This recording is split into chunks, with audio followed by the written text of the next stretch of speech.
इस साल चार धाम की यात्रा 30 अप्रैल 2025 यानी कि अक्षय तृतीया के दिन से शुरू होने जा रही है।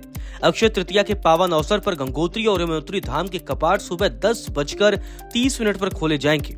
वहीं केदारनाथ धाम के कपाट भक्तों के लिए 2 मई 2025 शुक्रवार को सुबह 7 बजे तक खुलेंगे। इसके अलावा बद्रीनाथ धाम के कपाट 4 मई 2025 रविवार के दिन खुलेंगे। चार धाम यात्रा की तारीखों का निर्धारण महाशिवरात्रि के अवसर पर धार्मिक विद्वानों के द्वारा किया गया था।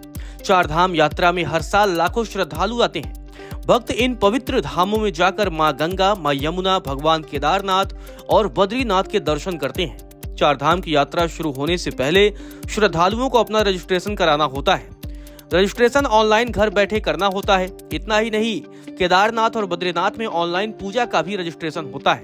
बद्रीनाथ और केदारनाथ धाम के लिए ऑनलाइन पूजा का रजिस्ट्रेशन 10 अप्रैल से शुरू हो चुका है।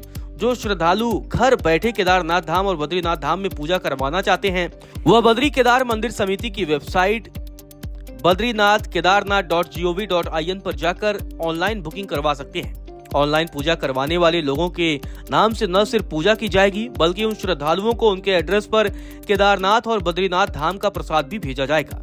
तो चलिए अब आपको बताते हैं कि आप कैसे घर बैठे ही ऑनलाइन बुकिंग कर सकते हैं। सबसे पहले ऑफिशियल वेबसाइट पर खुद को रजिस्टर करें। उसके बाद वेबसाइट पर लॉगिन करें। इसके बाद पूजा, पाठ, भोग आदि चुनें। अब पूजा जिसके नाम से होनी है उनका डिटेल आदि डालें। अंत में पूजा के लिए ऑनलाइन फीस जमा करें और रसीद डाउनलोड कर लें। बद्रीनाथ धाम में ब्रह्म मुहूर्त में होने वाला महाअभिषेक और अभिषेक पूजा के साथ ही वेद पाठ, गीता पाठ, विष्णु सहस्त्र नामावली, सायंकालीन स्वर्ण आरती, चांदी आरती, गीत गोविंद पाठ के साथ ही शयन आरती भी शामिल है। इसी तरह केदारनाथ धाम में षोडशोपचार, पूजा अर्चना, रुद्राभिषेक और सायंकालीन आरती के लिए ऑनलाइन बुकिंग की जाती है। चार धाम यात्रा या तो हरिद्वार या देहरादून से शुरू होती है। यात्रा शुरू करने के दो तरीके हैं, पहला सड़क मार्ग और दूसरा हेलीकॉप्टर द्वारा। सड़क मार्ग से चार धाम यात्रा हरिद्वार, दिल्ली, ऋषिकेश और देहरादून से शुरू कर सकते हैं। हरिद्वार रेलवे स्टेशन पर इन पवित्र स्थानों में सबसे निकट रेलवे स्टेशन है। हरिद्वार सड़क और रेल नेटवर्क के जरिए से दिल्ली और अन्य प्रमुख शहरों से भी जुड़ा हुआ है। राज्य परिवहन और निजी बसें इन पवित्र तीर्थ स्थलों के लिए उपलब्ध हैं। हेलीपैड देहरादून से चार धाम के लिए हेलीकॉप्टर सेवा उपलब्ध है। हेलीकॉप्टर सेवा देहरादून से खरसाली तक है, जो यमुनोत्री मंदिर से लगभग 6 किलोमीटर की दूरी पर है।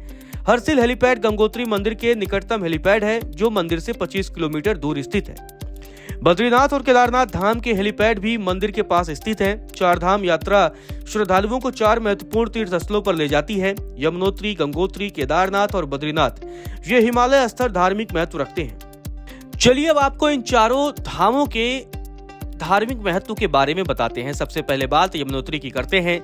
तीर्थ यात्रा यमुनोत्री मंदिर से शुरू होती है, जो देवी यमुना को समर्पित है। मंदिर तक पहुंचने के लिए तीर्थयात्रियों को जानकी चट्टी से 6 किलोमीटर की पैदल यात्रा करनी पड़ती है। उसके बाद टिहरी गढ़वाल के महाराजा प्रताप शाह द्वारा निर्मित यह मंदिर एक महत्वपूर्ण आध्यात्मिक स्थल है। अब बात गंगोत्री की करते हैं। दूसरी यात्रा है गंगोत्री, जो गंगा नदी को समर्पित है। 3048 मीटर की ऊंचाई पर स्थित यह मंदिर उन लोगों के लिए भक्ति का स्थान है जो पवित्र नदी का सम्मान करना चाहते हैं।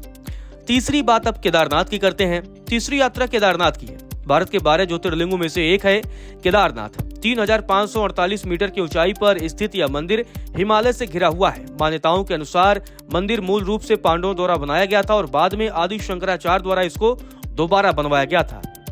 अब बात बद्रीनाथ की करते हैं। अंतिम यात्रा बद्रीनाथ धाम की है, जो भगवान विष्णु को समर्पित है। इसमें बद्री नारायण की 3.3 मीटर ऊंची काले पत्थर की मूर्ति है और यह वैदिक युग की मानी जाती है।